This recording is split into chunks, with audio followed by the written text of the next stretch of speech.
ওই আল্লাহর প্রশংসা করি যে আল্লাহ আমারে তৈরি করছে, ওই আল্লাহর পবিত্রতা বয়ান করি যে আল্লাহ আমারে রিজিক দেয়, ওই আল্লাহর প্রশংসা করি যে আল্লাহ 24 ঘন্টা আমারে দেখে। পাত্রের বেড়ে পাত্তর, ওই পাত্রের বেড়ে পাত্তর, সেই পাত্রের বেড়ে পাত্তর, সেই পাত্রের বেড়ে হলো পিঁপড়া। এই পিঁপড়ায় 24 ঘন্টায় আমার যে আল্লাহ আমারে দেখে, আমি সেই আল্লাহর পবিত্রতা বয়ান করি এবং ওই আল্লাহর পবিত্রতা বয়ান করি।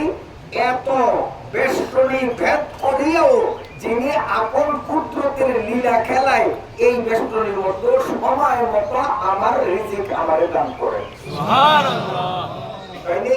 এমন গভীর জায়গায়, গোপন জায়গায় যদি আল্লাহ দেখে, এত বড় মেঘনার মধ্যে বুঝি আল্লাহ দেখে না, এরকম বড় জায়গার মধ্যে দেখে।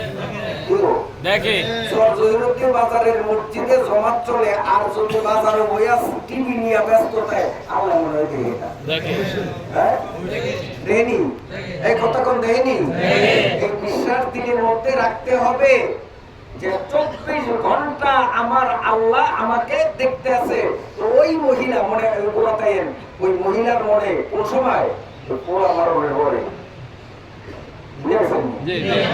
মনে মধ্যে কোনটার মধ্যে কামড় দিছে যে আমি যে জিনা করছি কেউ দেয় দেয়, চুলা হত্যা করছি কেউ দেয় না, একজনে তো দেখছে কেউ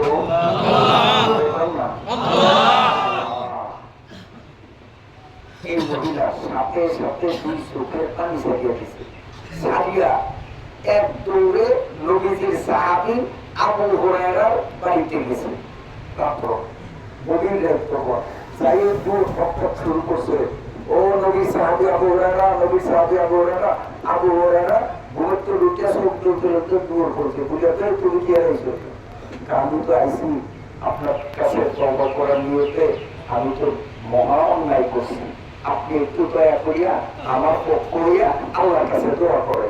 আমরা তো বিশ্ব হুজুরের কাছে দোয়া চাই না যে হুজুর আমার লোক একটু দোয়া করে, তো মহিলা দোয়া চাই আপনি নবীর সাহাবী, আমার লোকে আমার জন্য একটু দোয়া করে।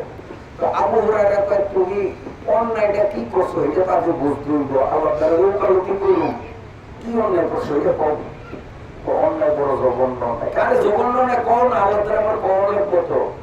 তখন মহিলা করে আমি স্বীকার করছি আমি আমার সন্তানের হত্যা করছি। হযরত আবু হুরায়রার মাথা গরম হয়ে গেছে, আর শয়তান আমার বাইরে পাইল না জানি আল্লাহর গজব না দিলে, তুই থাকলে এত খোদার গজব না দিলিব, তোর মতো ফাঁকি আল্লাহর জগৎ আছে, সরেন্দ্র সব তাড়াতাড়ি ওই বুঝি আল্লাহ মাফ করবো, এত বড় অন্যায় করি এখন আইস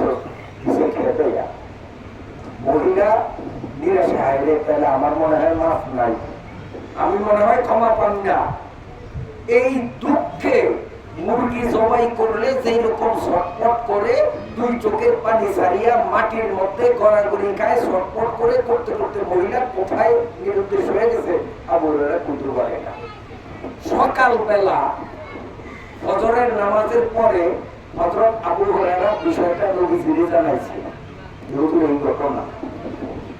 হুজুর তখন আফসোস করিয়া কয়, এই সাহাবী আবু হুরায়রা, তুমি কোরআন পড়ো না? নবী বলি তো কত কোরআনের মধ্যে এই আয়াত পাও না, ইন্নাল্লাযীনা তাবু ওয়া আমিলুস সালিহাত ফাউলাইকা ইউবাদদিলুল্লাহু সাইয়্যাতিহিম হাসানাত। হযরত আবু হুরায়রা লজ্জায় মাথা নিচের দিকে দিছে। আয়াতের অর্থ হইল এই, আল্লাহ বলেন যেই মানুষগুলি যত বড় পাপ করুক, যত কোটি পাপ করুক, পাপ করার পরে যদি মন থেকে তওবা করে, মন থেকে তওবা, এই পাপ আর করুন না, এটা হলো তওবা। আর কি করে? ও আমিলুস সালিহাত, তওবার পরে আবার তার কামটারে ঠিক করে, আগে নামাজ পড়তো না নামাজ পড়ে, আগে ভুল চুরি করতো অর্ডার ভুল চুরি করে না, আগে ওয়াদা ভঙ্গ করতো এখন ওয়াদা ভঙ্গ করে না, ইত্যাদি ইত্যাদি। প্রথম তওবা, তারপরে কাম সঠিক, নেকামল সঠিক কাম। আল্লাহ বলেন এই তওবার পরে যদি তার কামটারে সঠিক করে, তো আল্লাহ তাআলা বলেন আমি তার গুনাহগুলি শুধু মাফ করি না, বরং গুনাহগুলিরে আমি নেক বানাইয়া দিই।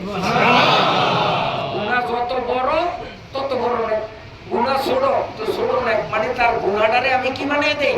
নেক বানাইয়া দিই।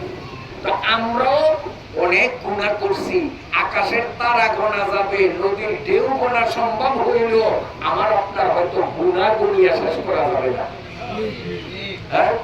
এমন গুনাহ আছে এটা যে গুনাহ করতে পারি না, কিন্তু বুঝে নিছি। আবার তো গুনাহ বুঝি তারপরেও করি নফসের কারণে। তা আমাদের গুনাহ আকাশের তারকার চেয়ে বেশি, নদীর ঢেউয়ের চেয়েও বেশি। এই গুনাহ আমাদের যত বেশি, আমার আল্লাহর দয়া, আল্লাহর ক্ষমা তার চেয়েও কম না বেশি? অনেক বেশি।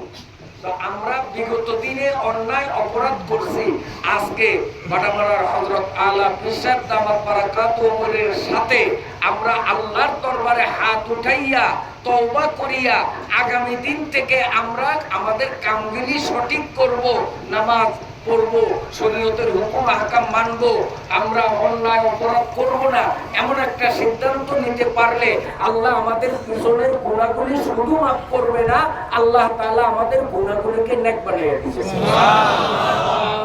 তওবা করতে রাজি আছেন তো? ইনশাআল্লাহ। আল্লাহ তাআলা আমাকে আপনাকে সকলকে আল্লাহ তাআলা তৌফিক দান করুন। আমিন। মুহতারাম হাজিরিন, পরিশেষে আপনাদের কাছে আরেকটি বিষয় বলতে হবে, আরেকটি বিষয়, সেটা হলো এই যে আপনাদের এখানে আলহামদুলিল্লাহ অল্প কিছুদিন হইল